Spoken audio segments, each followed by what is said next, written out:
Thank you, Mr. Manchanda. It's an honor to be here with the in this packaging conference, and to be able to share some global perspectives of what's happening in this very important area related to product security.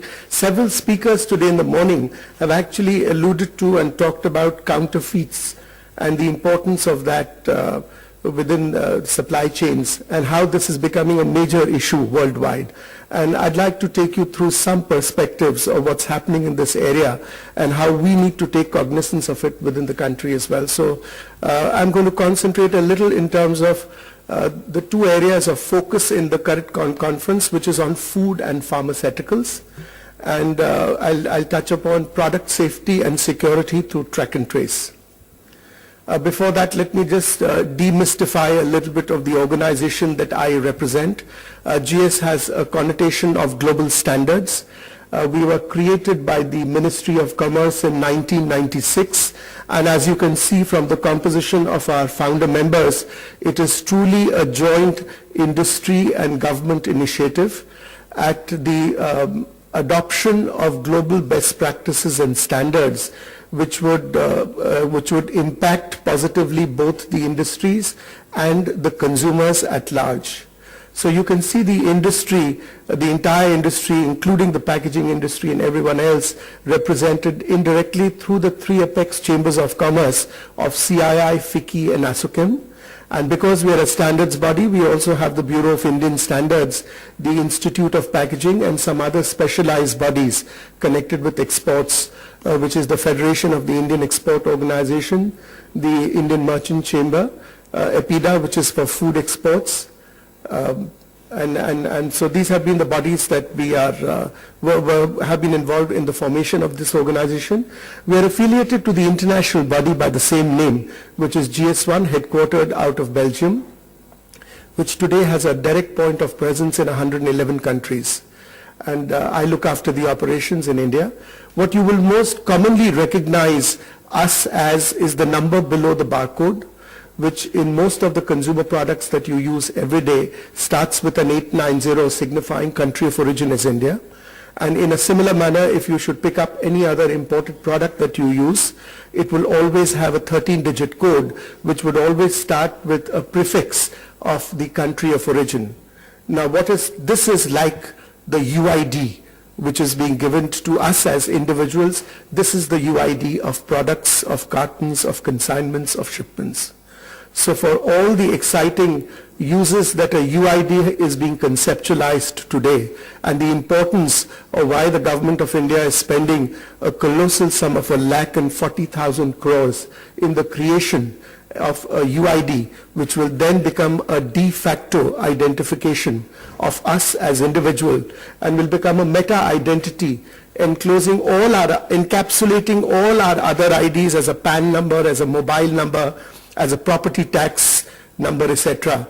You'll have one meta ID called the UID, which will connect and particularly help in the government to citizen interaction.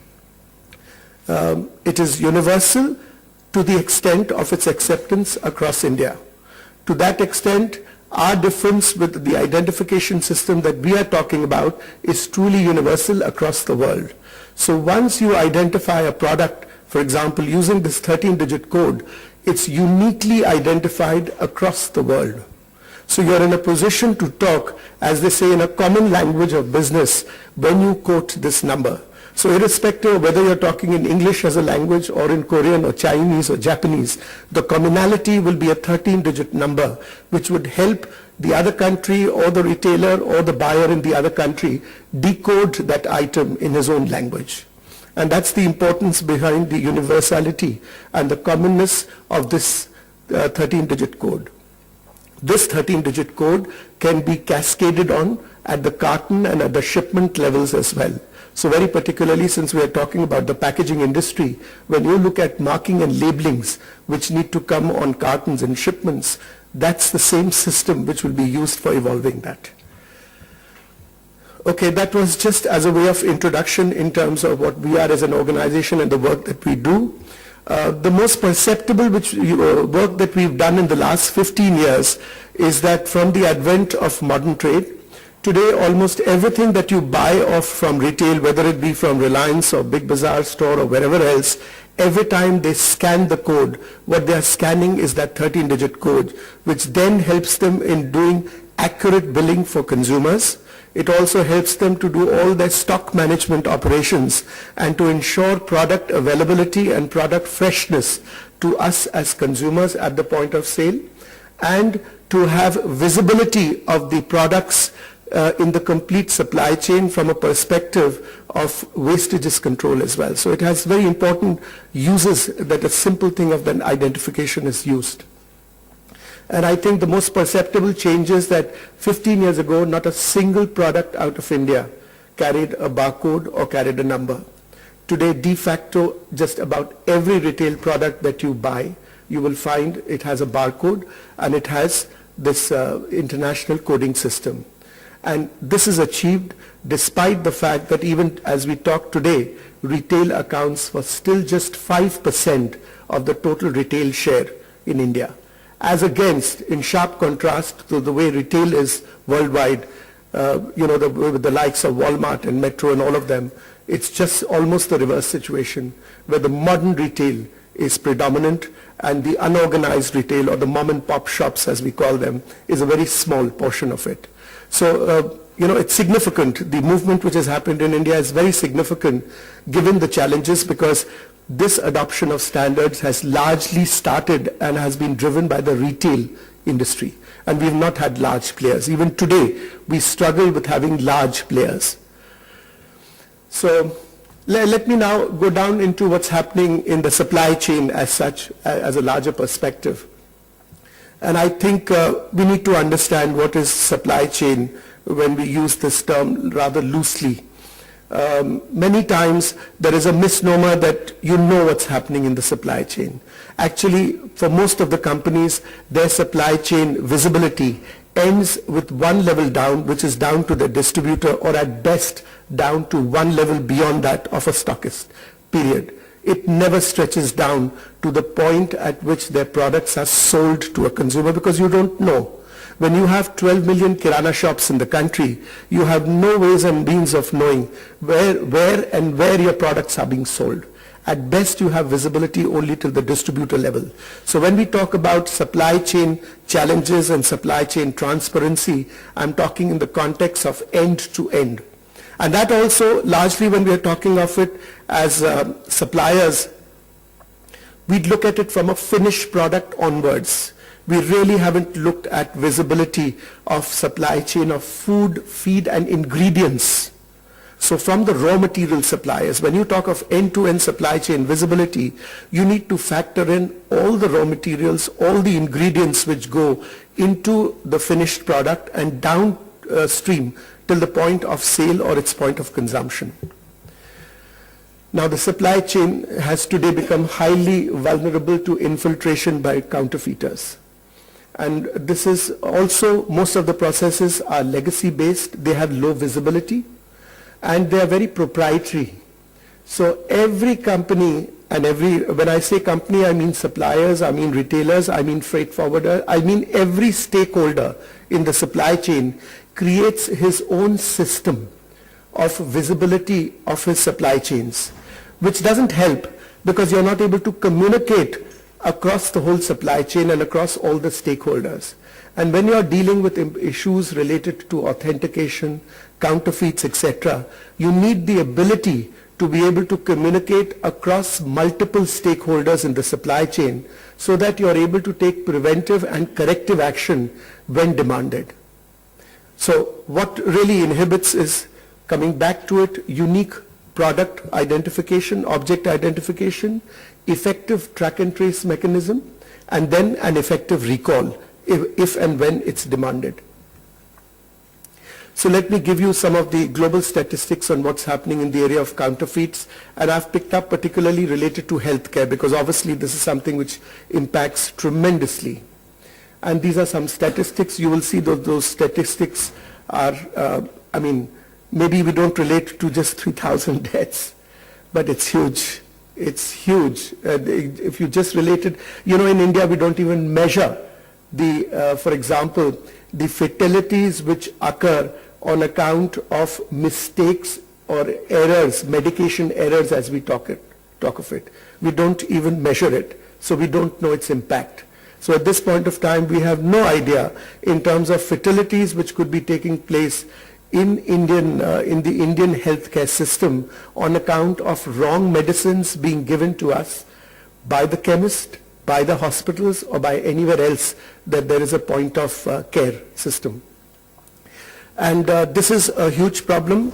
It has been studied in depth in several countries, and they are hugely concerned about how they can prevent deaths which occur on account of medication errors, for example. Many times you know that when the doctor is prescribing you medicines, he's writing it in a handwriting which cannot be understood by anyone. Many times not understood by the chemist as well, and many times mistakes being made, if nothing else, at least in the potency of the drug that you are being administered. You have no ways and means of knowing whether you are you've been given wrongly 150 mg or a 500 mg of an antibiotic, and both are bad for different reasons. So this is where something like a unique identification of a medicine which uniquely identifies 150 mg and uniquely identifies a 300 mg or a 650 mg uniquely through, for example, a barcode with a number would help in terms of scanning by the pharmaceutical or by the hospital and making sure that the medicine being dispensed is correct. And when I say medicines, I don't mean just pharmaceuticals. It implies to anything and everything that we talk about, including to surgical implants, to pacemakers, to medical devices, all kinds of things. Adoption of anti-counterfeiting technologies, and there was something which was talked about today in the morning in terms of holograms and how safe they are and what kind of technologies are good for it. Adoption of anti-counterfeiting technologies to enable authentication at packaging level. And not only authentication by the trade, but what is importantly and fast becoming a requirement is authentication in the hands by the consumer, by you and I. Do we have the ability to be able to authenticate a product before we consume it? That sounds like a very tall call, but that's what the whole world is being driven towards. That you and I, before we consume or buy something, should have the ways and means to be able to authenticate that what we are going to consume is actually authenticate. Not just authenticated, that whatever it claims to have. Like we talked about several certifications which are attached to a product. How do we as consumers have the ability to be able to authenticate from a trusted source of information, and not just from a source of information like Google, which when you put in some information will tell you 1,000 or 1 million URLs where you could possibly search for information, but yet you don't have a consumer have the ability to know which one of that could be correct and which one is not correct. So the ability to be able to connect you to a trusted source of information as provided by the manufacturer, which then inspires consumer to buy your products. And you can see as a supplier and as a retailer, you're a direct beneficiary of this. This is what is a crying requirement across the world today, which is driving this whole movement towards track and trace and product safety. So overlaid on what we discussed about all this is a traceability system by which you can have visibility across the entire supply chain. And today, because of a lot of consumer pressure, there are a lot of regulations coming out across the world. There are mind-boggling number of regulations countrywide, whether it is in the United States through the US FDA or through the European Union or across the world, specifically in the area of food and pharmaceuticals, but in a more general way on product safety as such, which are coming across all over the world. And today the challenge for the industry is how to comply with those requirements. Those requirements are not going to come down. Those requirements are only going to increase, because they're going to come into tomorrow from the perspective of sustainability, be able to provide sustainability information, not just to the regulator, but also down to the consumer. And that's again a huge requirement as well. As we talk, there is a sustainability consortium which is working on with GS1 is entrusted with the responsibility by the retailers represented by all the major names and the FMCG and the food companies again represented by all the major names, the Unilevers of the world, the J&Js, the Nestlés, the Walmarts, the Metros, the Carrefours. All of them are sitting down today and are demanding certain amount of sustainability information from their suppliers, mandatory before they become their suppliers. And the ability to provide that information down to consumers so that consumers are in a position to verify whether the products which they are using is what they call fair trade, uses less of energy content, etc. The challenge is how to do that. There is no single answer to anti-counterfeit strategy, and I think that needs to be understood. It has to be tackled at different levels. Product and packaging, it's got to be tackled at that level. It's got to be tackled at the level of the movement of the products. It's got to be tackled at the information level. So not only do you put something on the physical products, but you have a ways and means to be able to correlate what you've put on the physical products back-end with an IT application from where you can verify and validate that whatever information is appearing on the product or packaging is something which is actually what it claims to be. And therefore there is a mix, as you can see, of what you do at a physical level on the products and what you do at an information level, and you correlate the two, and then you suddenly provide the means. And once you overlay it and build it on a foundation of standards, certain common ways that you identify of all the products and everything that you're passing through in the supply chain, and the information exchange takes place in a structured manner. If you're able to do that in a standardized way, then you've built the ability to have visibility in a supply chain, which then becomes the means for anti-counterfeiting. Of course, in addition to that, you have to use other things like enforcement, penalties, vigilance, and collaboration. I'm not going to talk about that area, but I want to tell you that there are leading chambers of commerce today, like for example FICCI as well as CII. FICCI specifically has a committee called Cascade, which is the Committee on Anti-Smuggling and on Counterfeit Detection, which has representation of a number of industry sectors from India, including automotive and pharmaceuticals and FMCG. And we are a part of it. We are leading one of the work groups in it, and they're designing strategies which they will make available to the industry, or what is it that the industry could do at their end to be able to counter counterfeits in the marketplace. So anti-counterfeiting strategies, you've got to do several things. As you can see, tamper-evident outer pack closure systems, overt and covert technologies. We talked about anti-cloning and stuff like that. And then you need track and trace on top of this. Now, you need some things which are minimum. And those things which are minimum is the information, as I said, in a standardized manner, how it is captured and how that information is conveyed across the supply chain, right from the manufacturer down to each of the stakeholders, right up to the end retail point.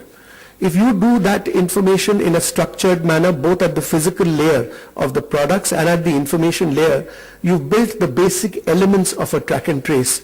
And now, in addition to this, if you wish to have greater security, you could use additional authentication features like non-clonable, nanoparticles or all kinds of technologies. Those are things that you could use over and above on top of that, but always with a caveat that whenever you do it, there are a smarter group of people trying to crack it. That happens for viruses, that happens for everything. So it's a never-ending battle. That's what you need to understand, that you're in a never-ending battle on this. So this problem has become so serious that obviously the World Customs Organization, which earlier only used to be concerned with putting tariffs on products, is today very serious. Customs Organization, which earlier only used to be concerned with putting tariffs on products, is today very serious about contraband goods and very particularly anti-terrorist and terrorism goods which could get transmitted across borders. And they want a ways and means that before they allow entry or exit of any products from different borders in the countries, how could they be in a position to verify that those products are actually, authentic. So there's a collaboration which is happening currently between World Customs Organization and GS1, where let me tell you, it's also physically impossible to verify 100% consignment on shipment across borders.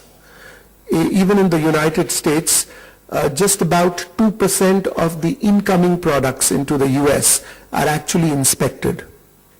So 98% of the products entering into the United States, which obviously perceives itself as being high up on the terrorism, front, and with danger from terrorism, it's hugely of concern to them, and therefore it's hugely of concern across the world as well.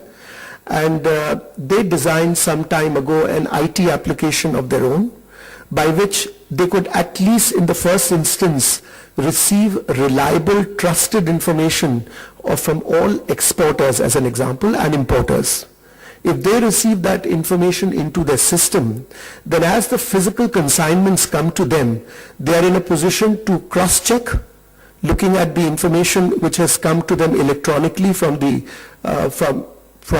trusted source, which is the exporter or the importer, with what is the physical markings and labelings on the products, and they're in a position to allow it green channel clearance or to subject it to further inspection. At least this has a huge impact to trade, because a lot of goods which are today held up for customs clearance can be speeded up. One of the main problems we have in India is that it takes a very long time to have customs clearance of our goods, which adds up to our export transaction cost. So there's a collaboration which has happened between them and us. Happily, we are both situated in Brussels. WCO is headquartered in Brussels. GS1 is headquartered in Brussels as well.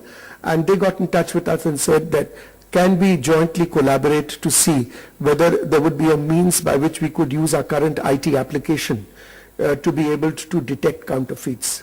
So I don't want you to mean this for you to read it. It's all on the WCO website. But this is a very powerful application which they call the Integrated Product Module. It's up and running in 31 countries worldwide. We have represented to the Indian Customs and the Indian government that they should start using it as well, because India is looked at both as an originator of counterfeit products and a consumer of it as well. So we have huge stakes, very huge stakes, and we are positioning ourselves to be a major exporter in the world. We can, for example, we say that we would increase our pharmaceutical medicine exports by 3 times in 5 years. Yet the perception worldwide by United Nations and WHO is that 1 out of 4 medicines which goes out of India could be counterfeit or look-alike or fake. There are different definitions, I don't want to get into it, but from one perspective or the other, it's not the original. It's not what it claims it to be. So this is of serious concern, and India therefore has and should have large stakes in what it does. I won't get into the technology. It uses different pieces of standards behind it. But most importantly, what I'm trying to show there is, you'll see the mobile phone. And this, when I said in the beginning, we as consumers would need to have the means to authenticate a product before we consume it. This is how we will do it. It has already started worldwide. It would happen very rapidly in India as well. And why shouldn't it? In a population of 1.2 billion, we have 950 million phones. So the only way that we can communicate to every citizen and every consumer in the country is de facto by the mobile phone, and not by laptops, and not in any other manner. So all intelligence and all our connectivity with the world will get centered around our mobile phone.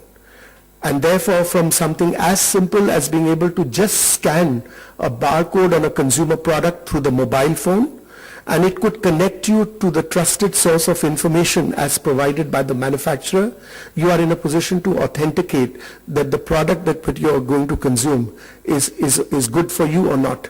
Having said that, there are thousands of applications which are being developed right now, which will customize the use of that product to your profile and to your age. So if you are diabetic, or you have any other kind of medical problem, before you consume a product, we call it milk, you can call it wheat, you can call it whatever else, it would actually be able to tell you, once you feed me your age and your symptoms, that is this product suitable for you to buy or not to buy.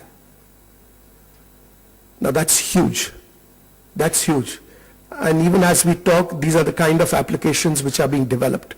They provide you nutritional value, they tell you of allergens, they tell you everything connected from a health and wellness by just a simple scan of the barcode on a consumer product. And World Customs Organization is going to use this as an application over the mobile phones as well to be able to do spot authentication of the consignments which will pass through. In a similar manner, there's work going on across the world.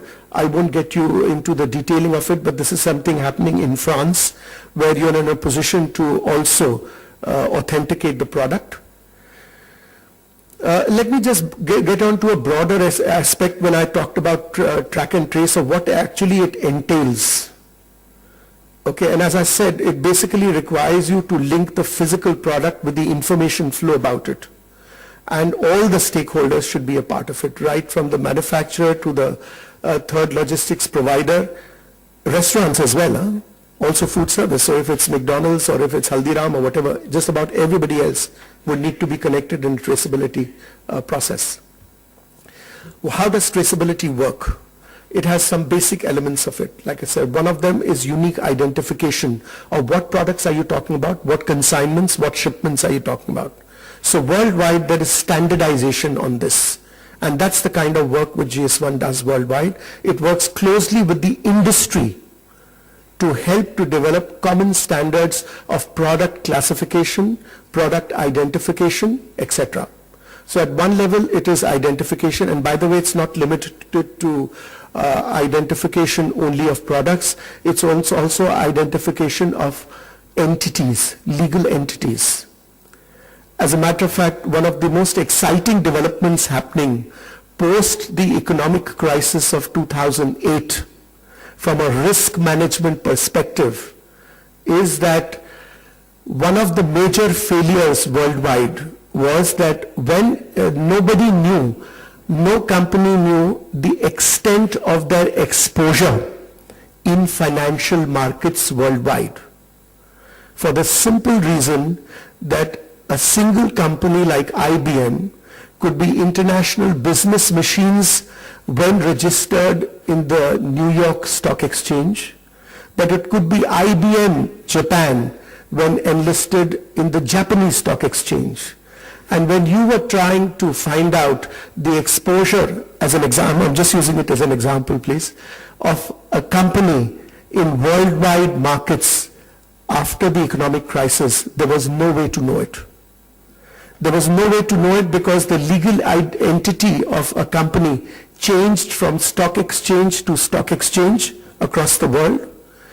The financial instruments which we are discussing about, whether it be promissory notes or insurance papers or whatever else, even they were each identified in obviously a proprietary manner.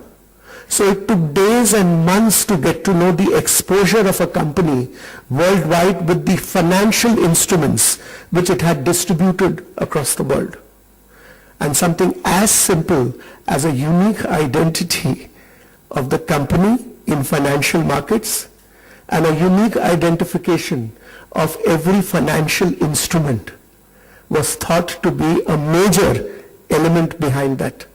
So it said if this was possible, and if this visibility was possible to any of us who could be participating in either a primary or a secondary market, financial market, we would have a better idea about the organization. So today, within the G20, and you know India is a part of it, there is a group which is working called the Financial Stability Board. Reserve Bank is a part of it, and they are looking at a unique identification system for entities and financial instruments.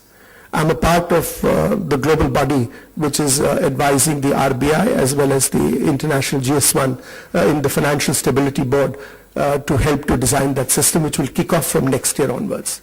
but something called unique identification just becomes so important. Data capture, having just done the unique identification, it's not good enough. You now need the ability to capture that data, and that's where comes in things like barcoding or RFID or whatever else. You need an automated way to be able to do that. Having captured the data, you now need the ability to be able to transfer this information to the different stakeholders in the supply chain. So the manufacturer needs to provide it to the distributor.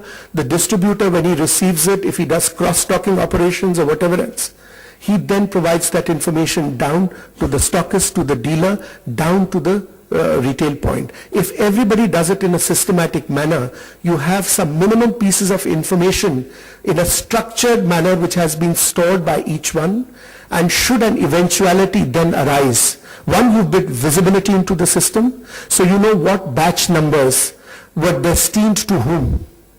The moment you know which batch numbers were destined to whom, if there is a compromise which takes place, if there's a counterfeit which takes place, at best he counterfeits physically what appears as a marking and labeling on the shipment.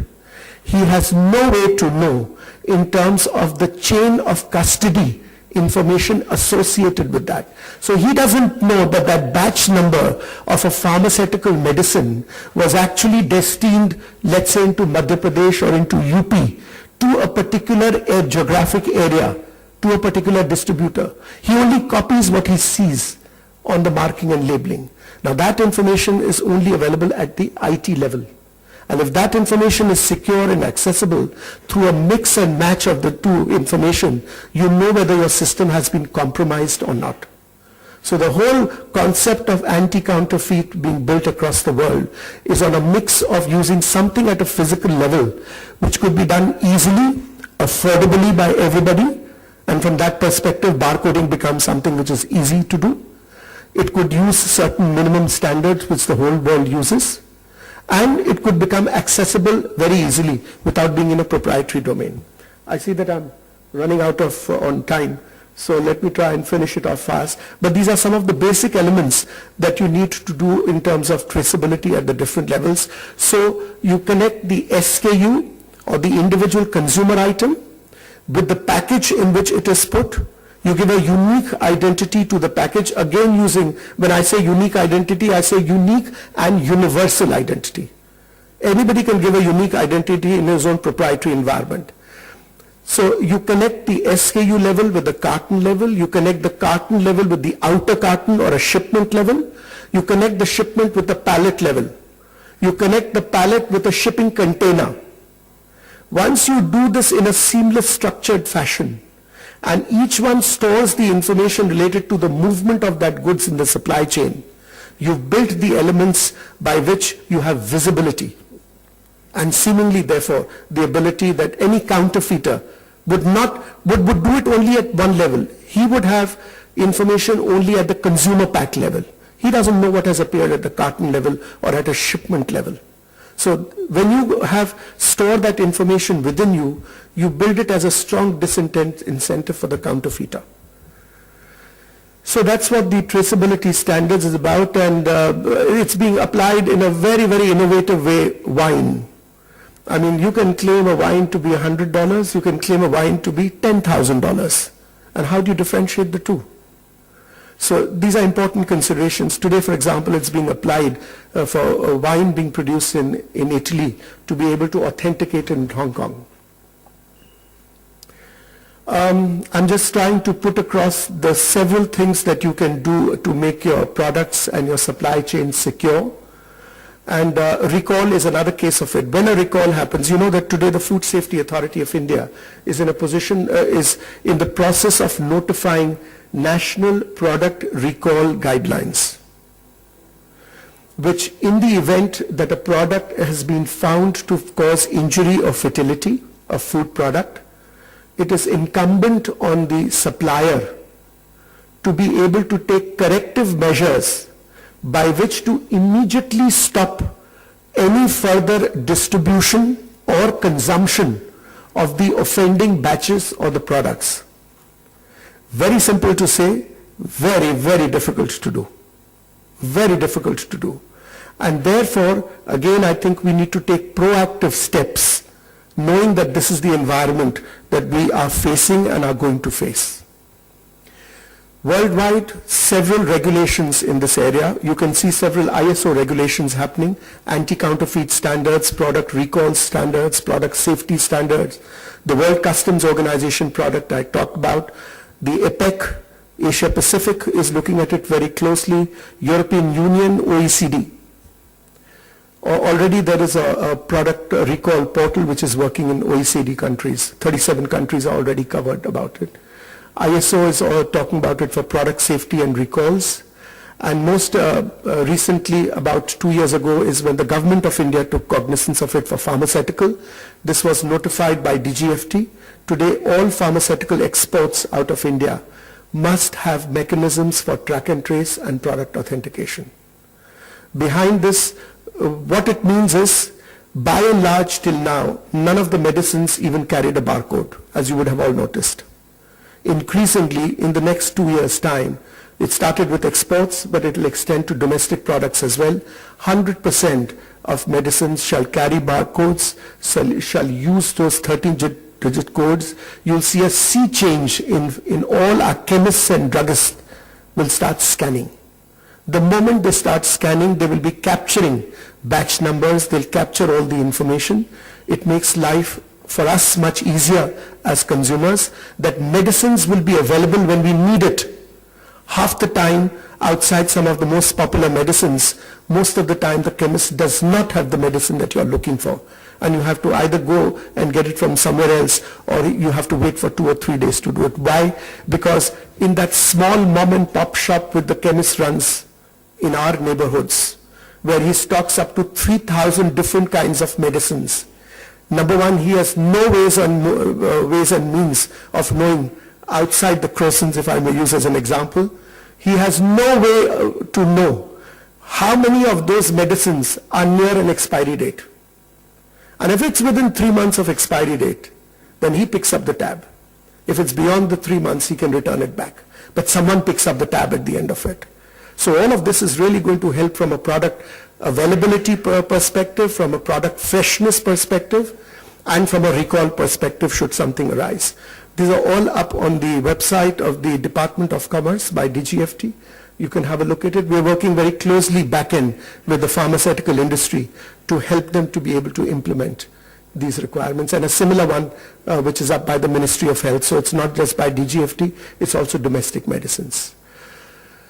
In conclusion, an interoperable framework for anti-counterfeit and authentication service, you need unique identification, you need traceability across multiple trading partners, and you have to do it collaboratively with all your stakeholders. Thank you very much.